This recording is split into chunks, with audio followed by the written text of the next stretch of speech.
Hey guys, welcome back to Russian Libertors Corpus YouTube channel, where we, Alexei Postnikov and Gala Bagatova, are talking about Russian issues, Russian politics, mostly issues, yeah. Yeah, Russian issue sounds like a diagnosis. I think we're at the point where it's kind of like that. It could be. Yeah. And today we're going to address some of your comments. This is going to be part 3 of us addressing your comments. So please leave us more comments and we're going to address them in part 4 and 5. Right. Okay, so let's just start, I guess, right? Sure. Okay. First one for today. As a German, I know the question of collective guilt. A Russian friend supports Putin, quote unquote, supports Putin and the war. He's not really bad, but he's stupid and brainwashed. I think he wants to believe all the bullshit about the Nazi Zelensky regime and the evil USA NATO plan to destroy Russia because he wants to be patriotic. Is he guilty? That's a good continuation of our video about collective guilt and collective responsibility. You can check it. There's going to be a thing with our video. Yeah. But I think it's basically it's one of the biggest moral questions we're all thinking about right now. And it's much more easier, I would think, when we talk about just people in Russia who are brainwashed by propaganda, as opposed to talking about soldiers who are actually now in Ukraine participating in this criminal war. So, well, let's start with the easier question, which is not easy at all. So, what do you think? In my opinion, the terms. I'm the person who would always define the term. Last time when we were talking about collective guilt and collective responsibility, we were talking about something collective. When we take a person and ask if this person is guilty of something, we need to understand his level of power. The more power you have, the more access to information you have, the more actions you have made, you have exerted to harm others, the guiltier you are. I don't know if I can say if he is guilty of being brainwashed. I understand that there's always a choice to fit in or to have, the opportunity to exert mental effort and emotional maturity to face, an uncomfortable reality. So, in my understanding, he is guilty of not critical thinking and contributing to this informational toxicity that is, prevalent in Russia. However, his guilt in comparison to people who are actually doing something about it is lower. And if he is truly believing it, and if he doesn't have access to information, or he has limited access, or all his surrounding is only believing in a certain narrative and he has no connections with the external world, his reality is distorted. There is a certain level of circumstances when you cannot think otherwise. But of course, I will never deprive people from their freedom of choice. So I think in a way he is guilty of being uncritical. At the same time, his level of guilt is very, it depends. It's relevant. Would you say, because it seems like we're talking more about responsibility than guilt, because if we're going to talk about guilt as guilt is a feeling. Yeah, or as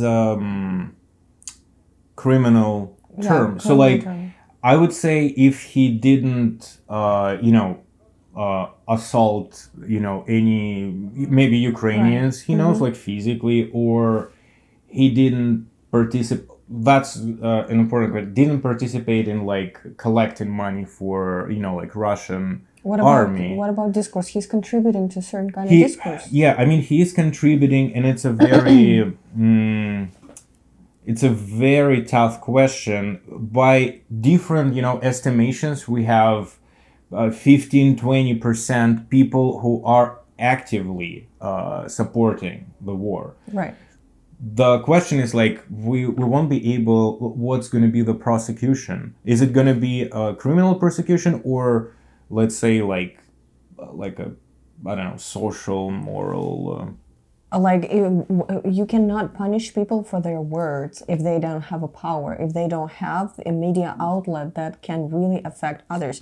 If this is your personal opinion, you're guilty to the extent how loud you are about your opinion, how eager you are to disseminate this information and brainwash others. I would say that a person who is silent about it and understands that, they are deprived from the entire picture might be less guilty of this, less contribution to this madness. Right. Right. They had a choice and they chose to stay safe, but at least not to talk about something that they... Yeah, it's not our case though, because we're touching at people who actively support this, So and that's contribution. No, I'm not arguing that it's contribution. Just I think it's more of a, let's say, like a social responsibility to be responsible for your actions in the future. Hopefully this future will come when Russian society will need to go through this realization of what actually happened. Right. And it's going to be hard on people who are silent now, who I think generally, at least against the war as a fact, as opposed to people who are actively support this. Then it's should be kind of a more of a, hopefully some active like re-identifying the whole situation. I guess this is the something that we as Russian society will need to go through. Yeah, but I would say this person bears responsibility, but in terms of criminally talking guilt, I would say no. Morally, yes. Morally, it's supporting the war is a terrible thing. Right. Yeah. Okay, I do agree with you here. No. Yeah. No, which is it's very complicated question, because we cannot prosecute 20% of population. It's just not gonna work, and we need to find ways to reintegrate those people into new Russian society as well, which is gonna be a terribly difficult undertaking, I would say. All right, so the next question is actually, I would say, kind of connected to the previous one in a sense. Many Russians in Germany follow the propaganda. I sometimes argue with a Z Patriot in Germany. And that's, I think, very interesting observation, because it is exist. And in Germany, as I know, it's maybe the most influential among like all other European or other countries with big Russian communities, that a lot of Russians in Germany buying into Russian propaganda. And I think that's kind of the answer to the question, for example, why Russians, do not protest, all those questions, or support the war, all those questions we were discussing previously many times. So propaganda is so strong, and it's so, might be stupid or anything, but it works. It works. So even people in Germany who have freedom of speech, who has access to information, any information they want, still it is very seductive. Yes. Propaganda is very seductive, exactly because, as I just said, it simplifies things. It simplifies concepts. It's always very, very easy to grasp for people who do not want to exert mental effort to understand things in their complexity. So it's very seductive, and also it is created in a way that triggers your emotions. It is never created in a way that makes you think, makes you question, that makes you feel the dissonance of or inconsistency of facts and arguments. It prevents you from thinking critically. It feeds mental laziness. It feeds emotional triggers. Oh, we have two, I would say, remarks which is like interesting to mention. You should do it in Russian for Russia, which well, thank you for the comment, but the whole point of this is that there are plenty of sources in Russian for Russians. We do have a lot of media outlets in Russian that offer different review and analysis of the events that are happening around Russian foreign policy and internal politics.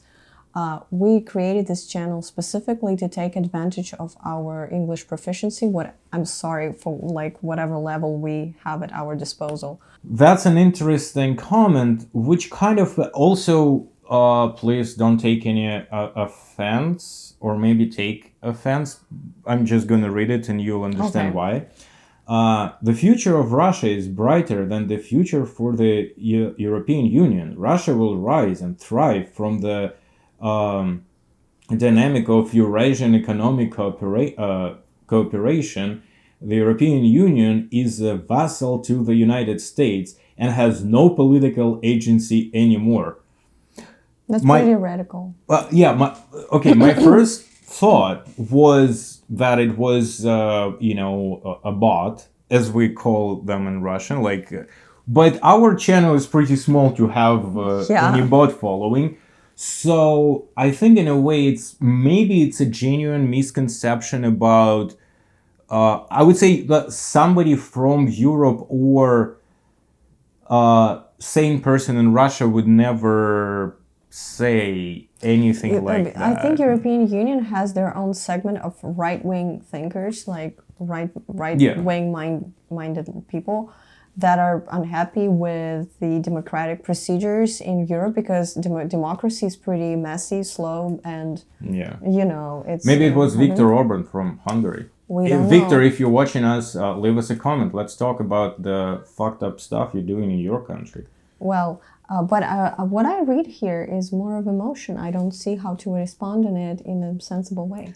Okay. I don't know how to engage with that. So if we're not shutting down this discussion, if you want to talk more detailed, please give us some reasoning for why Eurasian Economic Union is capable of doing anything. Why EU is has no agency when it's actually the initiator of the majority of world agreements and the mediator of the most important global processes. I'm not going to engage deeper. I just would abstain. Yeah. Thank you. Anyway, give us more information if you want to continue discussion, and we'll do so, because we need to address this side of narrative in the West as well. So that's it for today, for our part 3. Please leave more comments. Stay tuned. Like this video, share this video, hit the bell and subscribe to the channel. And see you next time. Bye-bye. Bye.